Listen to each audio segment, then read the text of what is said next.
Phase 4, The Awakening of Humanity. The galaxy stood frozen. The human ark, an ancient moving fortress the size of a small moon, hovered beside the human dreadnought, radiating blue and silver energy so bright that even distant planets glowed under its light. Every empire, every council, every terrified officer in every command room waited for the next message. They did not wait long.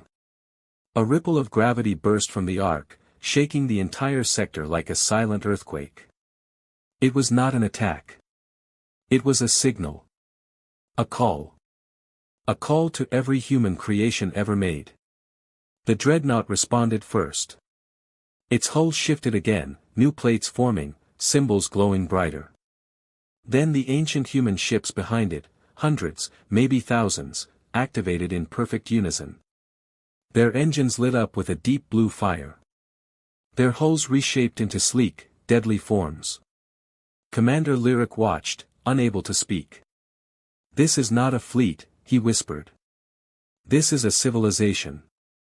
Officer Della swallowed hard. "Sir, they're aligning themselves around the Arkansas. All ships are forming a pattern." The pattern looked like a giant circle around the ark. No, not a circle. A seal. A symbol. "It's a code," Della said. "A human formation code. Something old, older than our records." The council holograms flickered with panic. "Open communication with the ark.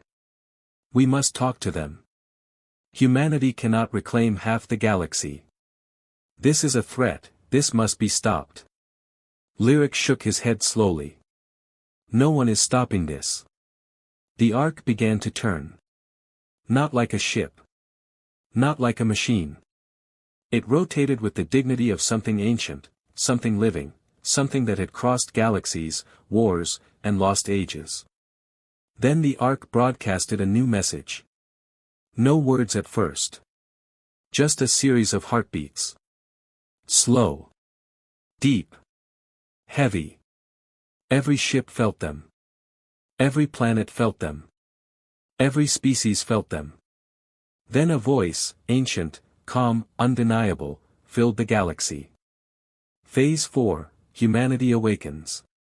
The dreadnought spoke next, its voice now almost human. "All observers, remain outside the reclamation zone. You are not our enemy. But interference will not be allowed." Della blinked. "Sir, they're being polite." Lyric let out a breath he didn't know he was holding. "No. They're being patient." The ark's energy surged again, brighter than a star, and the seal formation of ships began to open, like a gateway forming around the fortress. "What are they doing now?" the high speaker demanded. Della's voice cracked. "They're charging a dimensional anchor." "A what?" "A stabilizer for something coming through." The room trembled. The stars trembled. The tear behind the fortress widened again, but this time, it was different. It was more controlled. More stable. As if the ark was guiding it from the other side. A new figure appeared inside the tear. Not a ship. Not a fortress. Not a shadow. But a human. A giant hologram of a human figure, standing tall, its face covered by a glowing mask of shifting symbols. The galaxy went silent. Because the figure was speaking. Not through speakers. Not through screens. But directly into minds. "We are humanity. We were broken. We were scattered. We were forgotten. But we did not die." Lyric felt cold all over. "This is a projection," he whispered. "But the signal, it's coming from another dimension." The figure continued. "We built the ark before your empires were born. We built the dreadnought before your navies existed. We left our galaxy not to escape. But to prepare." "Prepare for what?" The figure answered the question before anyone asked it. "There is a coming storm. Not from your borders. Not from your enemies. But from the void between galaxies." The council leaned forward. The Void-born, the figure said. A name no one had ever heard. A name that felt wrong, heavy, dangerous. They consume civilizations. They consume stars. They consume hope. The dreadnought's deep voice added. We fought them for 2 centuries. We survived. Now we return, not to conquer you, but to prepare this galaxy for what is coming. The shock in the room changed. Fear became confusion. Confusion became realization. Realization became hope. Lyric whispered, they didn't return for war with us. Della finished, they returned because they found something worse. The human projection lifted a hand. Stars appeared around its palm, like a miniature galaxy. You have seen our strength. But this is nothing compared to the Void-born. If we stand alone, we fall alone. But if we stand together, we win. Lyric stepped forward, emotional. They're inviting us. Della nodded. They're giving us a choice. The figure's final message burst like a sunrise across every world. Prepare your fleets. Prepare your worlds. Humanity has returned. And the real war is coming.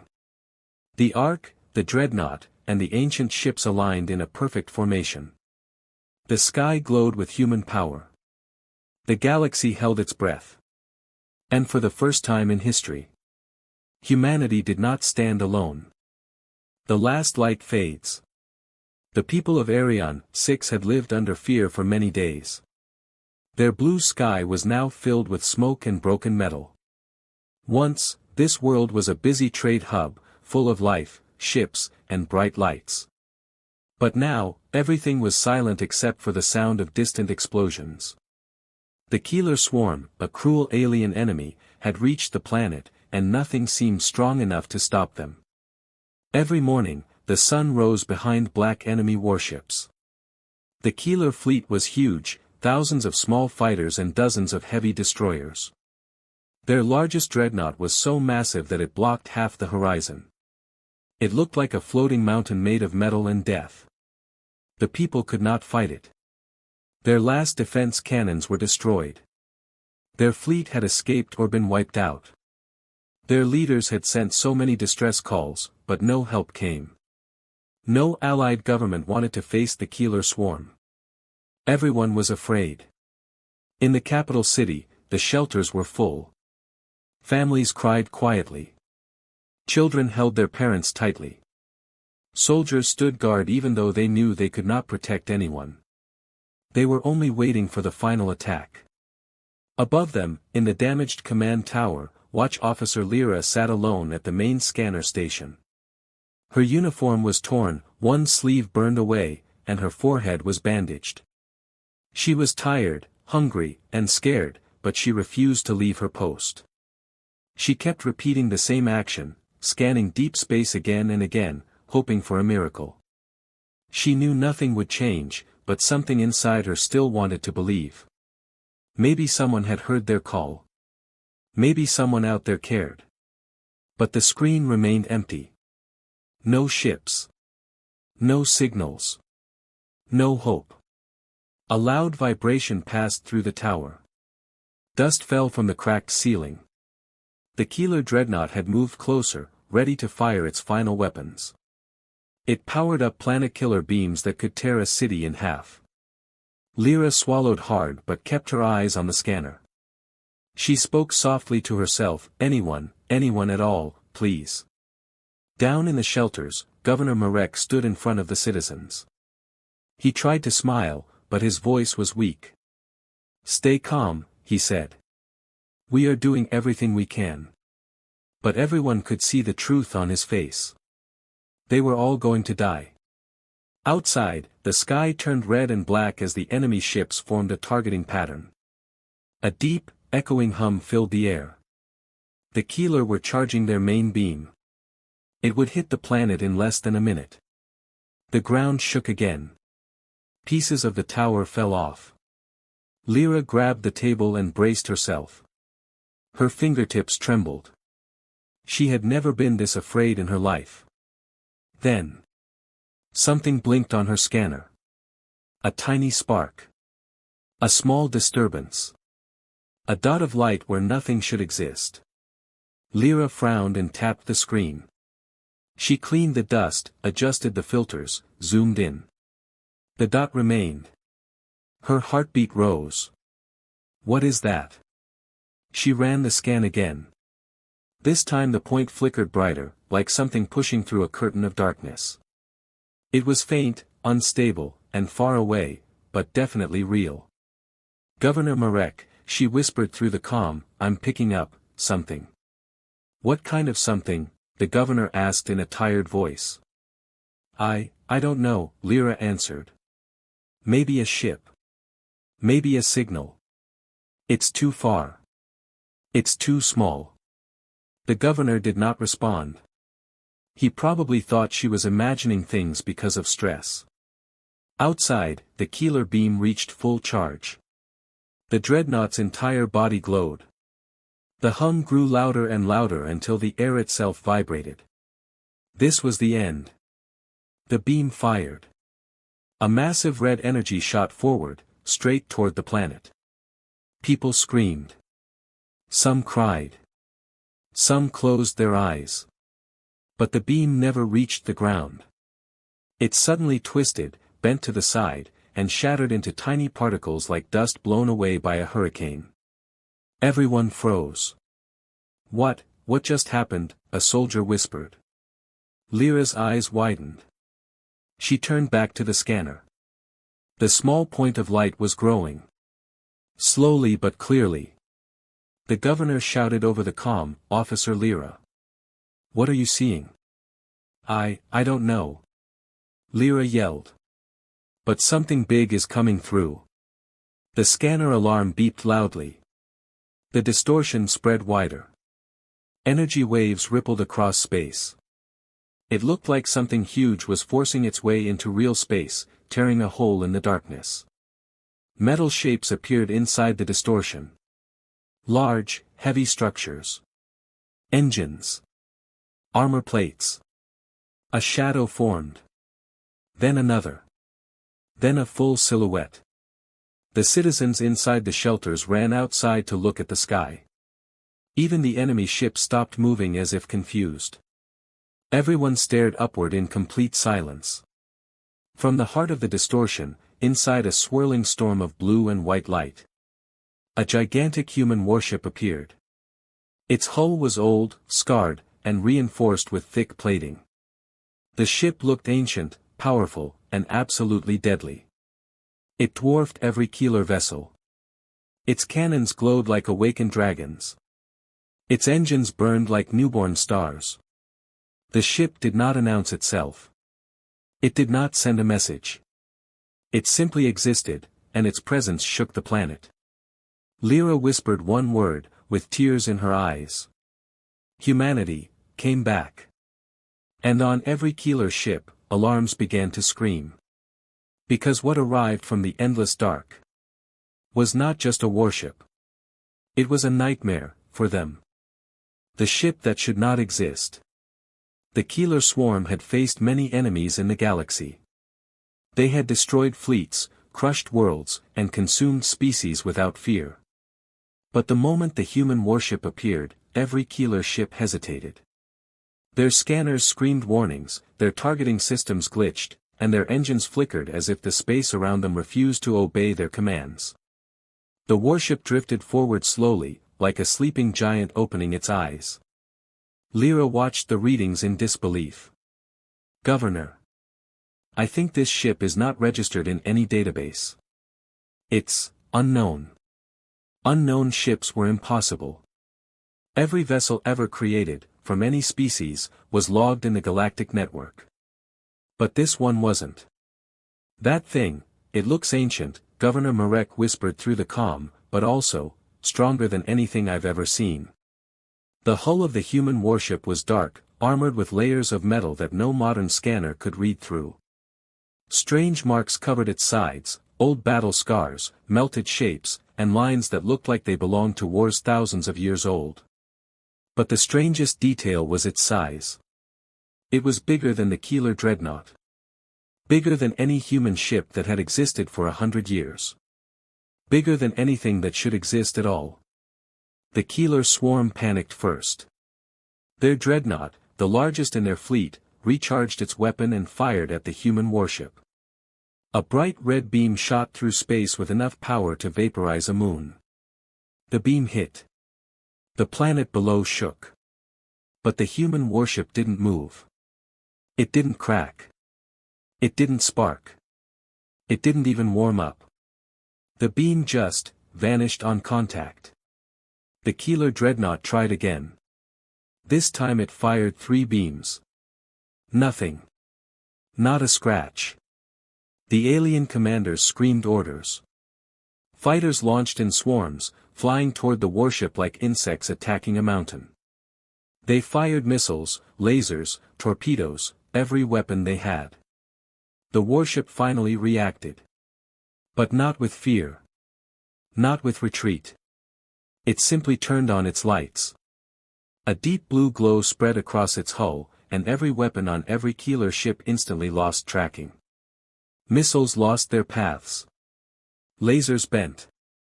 Torpedoes spun in circles. The swarm collapsed into chaos. What is happening? Lyra cried, watching the scanner go wild. It's using some kind of field, Commander Var said, stepping into the command tower. His face was covered with ash, but his eyes were sharp. A defense system that bends physics. I've never seen anything like this.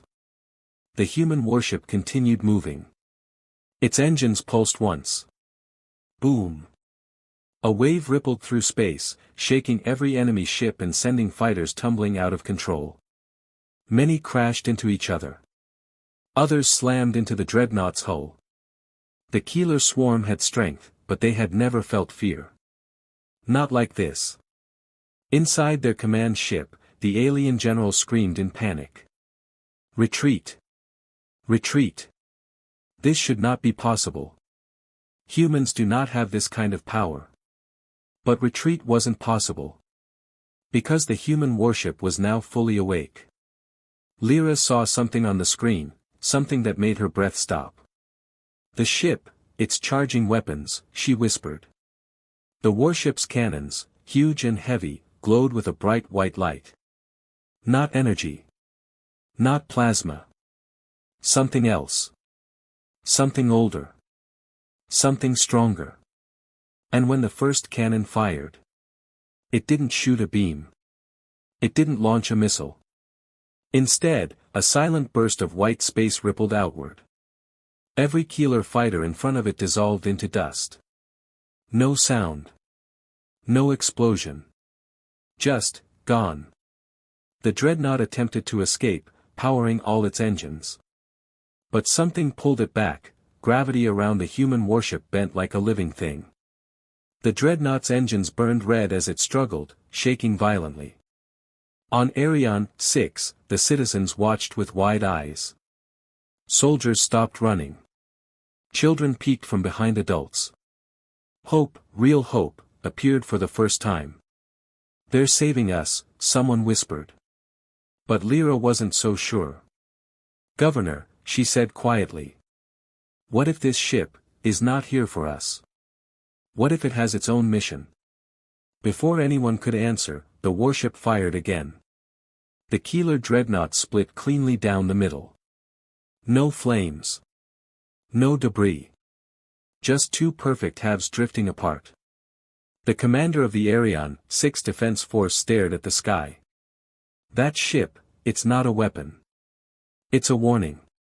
The Keeler fleet broke instantly. Some tried to warp away, but their engines failed.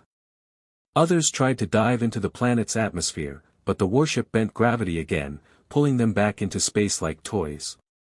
In less than 1 minute, the entire Keeler fleet was destroyed. Silence returned. A heavy, deep silence. The human warship slowly turned, facing the planet. Its lights dimmed. Its engines cooled. Its front hangar doors opened slightly, just enough to show a soft blue glow inside. Lyra stepped toward the window, breath shaking. Is someone coming out?" she whispered. And far above, deep inside the massive ship, a single landing craft detached and began descending toward the planet. "What does it want?" Governor Marek asked. Lyra didn't know. But she could feel it. Hope had returned. But hope might come with a price. The visitors from the warship. The landing craft from the human warship descended slowly through the broken clouds of Arion 6. Its engines made no sound, only a soft blue glow that shimmered across the sky. The people watched from the ruins of their city, unsure whether to cheer, hide, or run. They had been saved, but they did not know why. Lyra stood on the cracked command tower balcony with Commander Var and Governor Marek. All three stared upward as the craft settled onto the main plaza, the only open space left in the destroyed city. Dust rose around it. The ground vibrated slightly.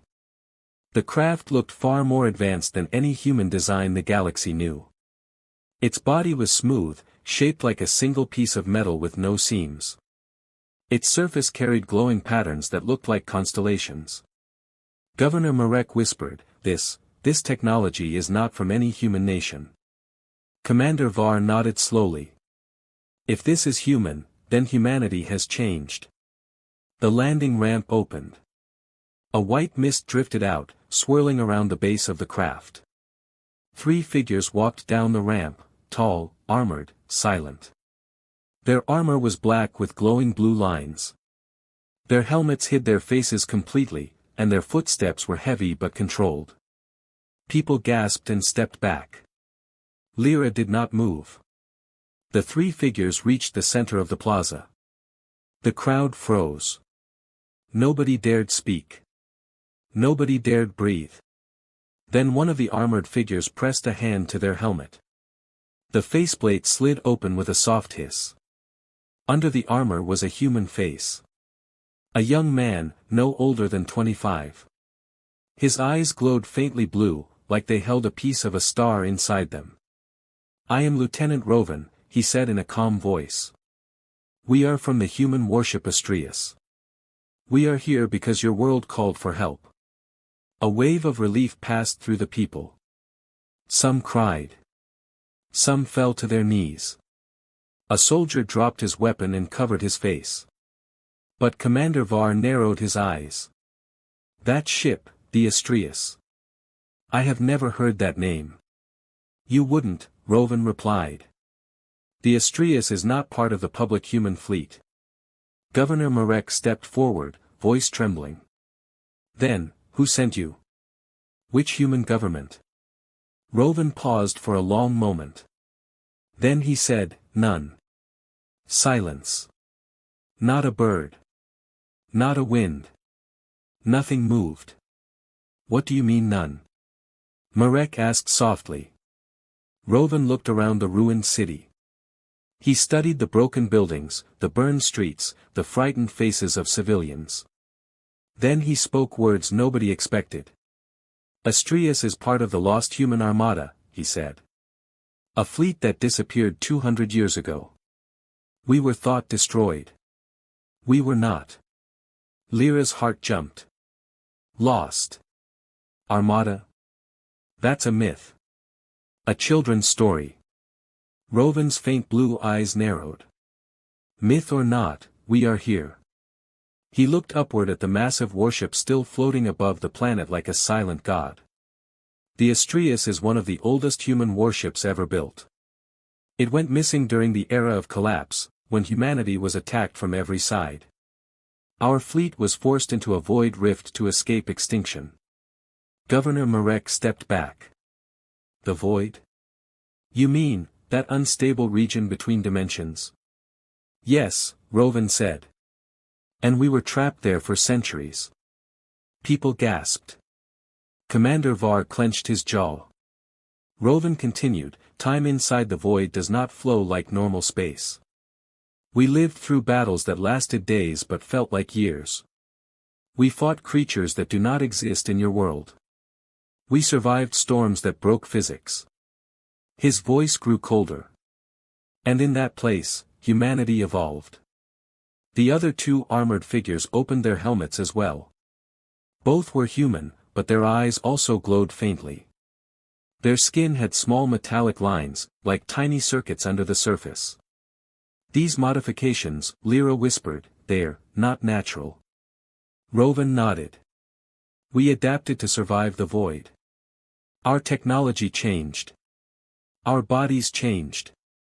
Our minds changed. And when the void finally weakened, Astrius escaped. Commander Var stared at him. Why come here? Why rescue us? Rovan looked straight into Lyra's eyes.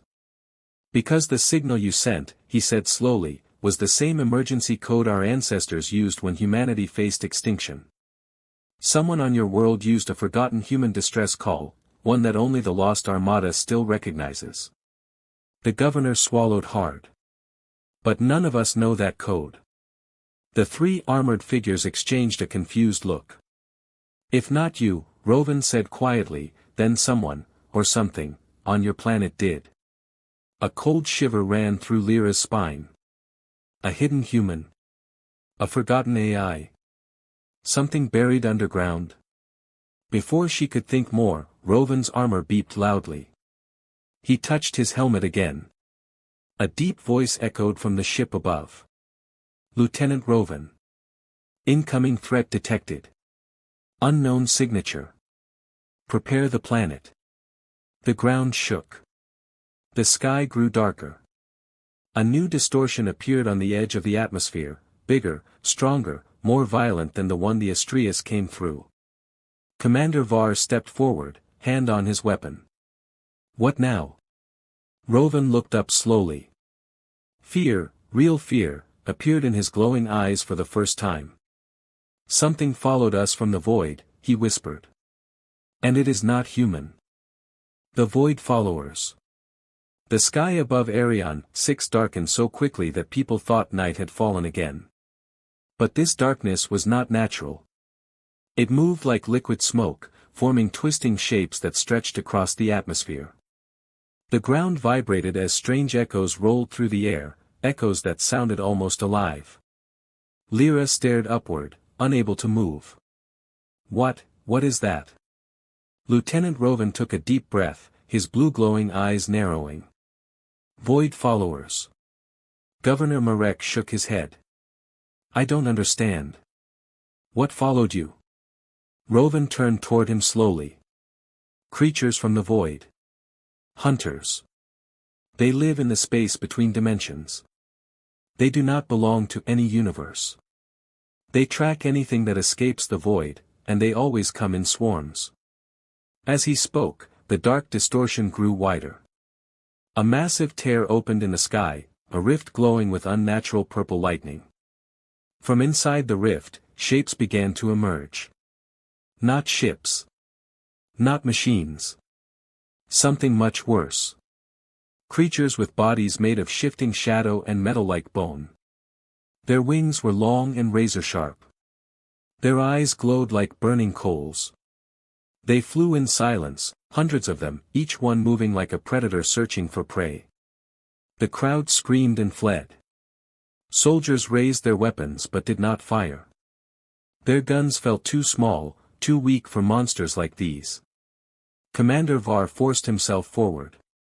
Why didn't you warn us? Rovan's jaw tightened. Because we hoped they didn't follow. We hoped we were faster. A deep roar shook the ground as a giant void follower, at least the size of a Keeler destroyer, pulled itself out of the rift. Its body was twisted and enormous, covered in black tendrils. Its mouth opened sideways, revealing rows of glowing teeth. The distortion behind it grew even larger. More were coming.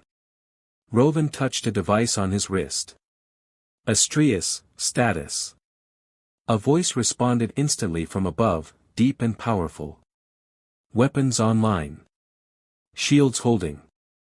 Preparing anti-void artillery. The massive human warship rotated, its cannons glowing bright white again. But Rovan raised his hand. Not yet. The creatures are too close to the planet. Governor Marek gasped. Too close. Do you mean, if your ship fires? Rovan nodded. Half the planet will burn. The situation turned deadly silent. The void creatures spread across the sky. Their bodies absorbed starlight, turning everything dim and cold. Some descended toward the surface, screeching without sound. Their shrieks vibrated through bones instead of air. Lyra stepped back, heart thundering. We can't survive this. Rovan spoke calmly, even though fear was clear in his glowing eyes. We can. But only if the Astrius uses the harmonic pulse. Commander Var frowned. What is that? Rovan hesitated. It is a weapon that breaks the connection between dimensions. Governor Marek asked quietly, meaning? It kills anything from the void, Rovan answered. Instantly. People exhaled in relief. But then Rovan continued, voice darkening. And it also destroys everything with void energy. He paused. Including us. Lyra stared at him. You mean, you would die? Yes. The governor stepped back. No, we can't ask you to do that. You saved us. Rovan shook his head. We didn't come here to survive. We came to protect humanity. Even if it means we fall. Before anyone could argue, a void follower dove toward the plaza. Its wings sliced wind like knives. Soldiers fired desperately. Their bullets passed through its shadowy body like it was smoke. The creature struck the ground, sending debris into the air. Then something impossible happened. Rovan raised his hand, and a blue shockwave exploded outward. The void follower was thrown back, slamming into a building with enough force to shatter its bones into black dust. Lyra gasped. How did you? Rovan didn't answer. The other two armored humans moved forward as well. Their bodies glowed brighter, energy pulsing through their armor like living lightning. They fought the creatures hand to hand, moving too fast for normal eyes to follow.